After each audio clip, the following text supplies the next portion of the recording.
Hello. യാത്രകളെ ഇഷ്ടപ്പെടാത്തവർ ആരും തന്നെ ഉണ്ടാവില്ലല്ലേ. അക്കൂട്ടത്തിൽ ഒരാൾ തന്നെയാണ് ഞാൻ കേട്ടോ. അതും പ്രത്യേകിച്ച് ബൈക്കിലുള്ള ഒരു റൈഡിൽ നിന്ന് ഒരുപാട് ഇഷ്ടപ്പെടുന്ന ഒരു വ്യക്തിയാണ് ഞാൻ. കാഞ്ചീപുരത്ത് നിന്ന് ഏകദേശം 36 കിലോമീറ്റർ ഡിസ്റ്റൻസിൽ 1 അവർ ട്രാവലിലുള്ള ഒരു വീക്കെൻഡ് ട്രിപ്പാണ് ഞങ്ങൾ ഇന്ന് പോകുന്നത് കേട്ടോ. വീക്കെൻഡ് ട്രിപ്പ് എന്ന് പറയുന്നത് വെച്ചാൽ ഞങ്ങളൊരു ക്ഷേത്രത്തിലേക്കാണ് പോകുന്നത്. ഞാൻ നാട്ടിൽ നിന്ന് വരുമ്പോൾ ബസ്സിൽ വരുന്ന ഒരു ക്ഷേത്രം, റോഡ് സൈഡിലൊരു ക്ഷേത്രം വല്ലാതെ മനസ്സിൽ പതിഞ്ഞു പോയിരുന്നതാണ് കേട്ടോ. ആ ക്ഷേത്രത്തിലേക്കുള്ള യാത്രയായിരുന്നു ഞങ്ങൾക്ക് ഇന്നത്. ക്ഷേത്ര നഗരിയിൽ നിന്ന് മറ്റൊരു ക്ഷേത്രത്തിൽ കാണാൻ പോകുന്ന ഒരു ത്രില്ലർ തന്നെയായിരുന്നു ഞാൻ കേട്ടോ. നാട്ടിൽ നിന്ന് അമ്മ വിളിച്ചപ്പോൾ പറഞ്ഞിരുന്നു നാട്ടിൽ നല്ല മഴയാണെന്ന്. പക്ഷേ തമിഴ്നാട്ടിൽ നേരെ വ്യത്യാസത്തിലാണ് ക്ലൈമറ്റ്. നല്ല വെയിലാണ് കേട്ടോ ഇവിടെ. അപ്പോൾ നമ്മുടെ യാത്ര എന്ന് പറഞ്ഞിട്ടുണ്ടെന്ന് വെച്ചാൽ നല്ല രമണീയമായ കാഴ്ചകൾ കണ്ടിട്ടുള്ള ഒരു യാത്രയായിരുന്നു. ക്ഷേത്രത്തിലേക്ക് എത്തിയപ്പോൾ ഫസ്റ്റ് ഇവിടെ വലിയൊരു ആൽമരം ഉണ്ട് കേട്ടോ. ആൽമരത്തിന് ചോട്ടിലായിട്ട് നാഗപ്രതിഷ്ഠ, അതുപോലെ തന്നെ വിഘ്നേശ്വരൻ്റെ പ്രതിഷ്ഠയൊക്കെ ഉണ്ട്. ഈ ക്ഷേത്രം എന്ന് പറഞ്ഞിട്ടുണ്ടെന്ന് വെച്ചെങ്കിൽ ഒരു സ്വാമി നിർമ്മിച്ചിട്ടുള്ളതാണെന്നാണ് പറയുന്നത് കേട്ടോ.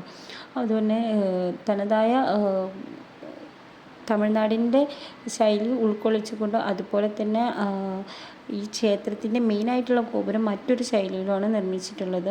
അപ്പോൾ ക്ഷേത്രത്തിൻ്റെ കവാട ഗോപുരത്തിൽ തന്നെയാണ് മണികളൊക്കെ സെറ്റ് ചെയ്തിരിക്കുന്നത്.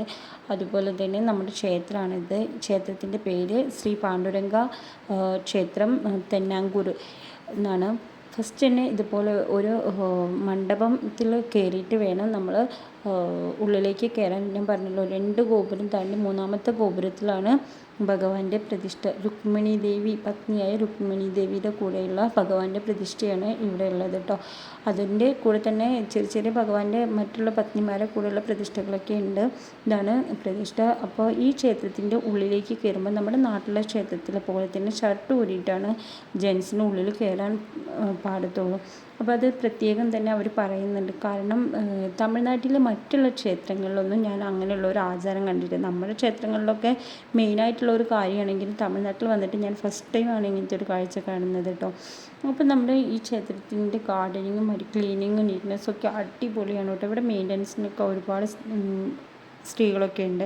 ഇതുപോലുള്ള സ്റ്റാച്യൂസൊക്കെ ഉണ്ട്. ഇവിടെയൊക്കെ പിള്ളേരെ വെച്ചിട്ട് നമുക്ക് ഫോട്ടോ എടുക്കാവുന്നതാണ് കേട്ടോ. അപ്പോൾ ഞങ്ങളും അതുപോലെ പിള്ളേരൊക്കെ അതുമ്പോൾ കയറ്റിയിരുത്തി ഒന്ന് ഫോട്ടോ ഒക്കെ എടുത്തു. അപ്പോൾ ഇത് നമ്മൾ അമ്പലം ഒന്ന് ചുറ്റി വരുമ്പോൾ ഇതുപോലെ ഞാൻ പറഞ്ഞില്ല ഗാർഡനിങ് ഒക്കെ ബാക്ക് സൈഡിലായിട്ട് തന്നെ അവരുടെ മഠവും കാര്യങ്ങളൊക്കെ ഉണ്ട്. അപ്പോൾ ഈ ക്ഷേത്രത്തിൻ്റെ നിർമ്മിതി എന്ന് പറഞ്ഞിട്ടുണ്ട് ഒഡീഷയിലുള്ള പൂരി ജഗന്നാഥ ക്ഷേത്രത്തിൻ്റെ നിർമ്മിതിയിൽ നിന്ന് ഇൻസ്പയർഡ് ആയിട്ടാണ് ഈ ക്ഷേത്രം നിർമ്മിച്ചിട്ടുള്ളതെന്ന് പറഞ്ഞ് സാൻഡൽ സ്റ്റോൺസൊക്കെ വെച്ചിട്ടാണ് നിർമ്മിച്ചതെന്നാണ് പറഞ്ഞത്.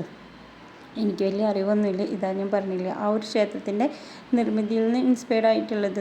ഞാനും ഗൂഗിളിൽ അടിച്ച് നോക്കിയപ്പോൾ ഏകദേശമൊക്കെ കണ്ടിട്ട് അതിൻ്റെ ഒരു കൺസ്ട്രക്ഷനൊക്കെ ഇതേമാതിരി തന്നെയാണ് എനിക്ക് തോന്നിയത്. ഇനി നിങ്ങൾക്ക് എങ്ങനെയാണെന്ന് അറിയില്ല. അപ്പം ഞാൻ പറഞ്ഞില്ല നല്ല വെയിലും കാര്യങ്ങളൊക്കെ ഉണ്ടായിരുന്നു ക്ഷേത്രത്തിൽ. അപ്പോൾ പിള്ളേരെയും കൊണ്ട് പോകുമ്പോൾ കുറച്ച് ഇതുപോലുള്ള ക്ലൈമറ്റിൽ കുറച്ച് റിസ്ക്കാണ്. കാരണം അവരുടെ കാല് പൊള്ളുന്നതും മറ്റുള്ളതൊക്കെ നമുക്ക് റിസ്ക്കാണല്ലോ. വേഗം ഒന്ന് വലം വെച്ച് ഞങ്ങളും ഈ കൽമണ്ഡപത്തിൽ ഇവിടെ ഫസ്റ്റ് നമ്മൾ എൻട്രൻസിലുണ്ടായിരുന്ന മണ്ഡപത്തിൽ വന്നിരുന്നു കേട്ടോ. കാരണം പുറത്ത് നല്ല വെയിലാണെങ്കിലും ഉള്ളിൽ ഇവിടെ ഇരിക്കുമ്പോൾ നല്ല ചില്ലെന്നുള്ള ഒരു ക്ലൈമറ്റാണ്. എന്തോ അറിയില്ല, പക്ഷെ നല്ല അടിപൊളിയായിരുന്നു കേട്ടോ. ഇവിടെ കുറേ പില്ലറുകളൊക്കെ ഉണ്ട്. പില്ലറുകളൊക്കെ ഒരുപാട് പിക്ചറുകളൊക്കെ ഉണ്ട്. ഭഗവാൻ ശ്രീകൃഷ്ണൻ്റെ ഓരോ ക്ഷേത്രത്തിൽ ഏതെല്ലാം അലങ്കാരത്തിലാണ് ഇരിക്കുന്നത് ആ അലങ്കാരങ്ങളാണ് ഇവിടെ പിക്ചറൈസ് ചെയ്തിട്ടുള്ളതെന്നാണ് പറഞ്ഞത്. 12 മണി കഴിയപ്പോൾ തന്നെ നടയൊക്കെ അടച്ചു കേട്ടോ. അപ്പോൾ ഭഗവാനെ ഒന്നും കൂടി തൊട്ട് തൊഴുത് ഞങ്ങൾ മടങ്ങുകയാണ് കേട്ടോ. അപ്പോൾ പുറത്താണെങ്കിലും ഗാർഡനൊക്കെ നന്നായി സെറ്റ് ചെയ്തിട്ടുണ്ട്. എൻ്റെ വീഡിയോ കണ്ട് ഇഷ്ടമായ ലൈക്ക് ചെയ്യുക, സബ്സ്ക്രൈബ് ചെയ്യുക.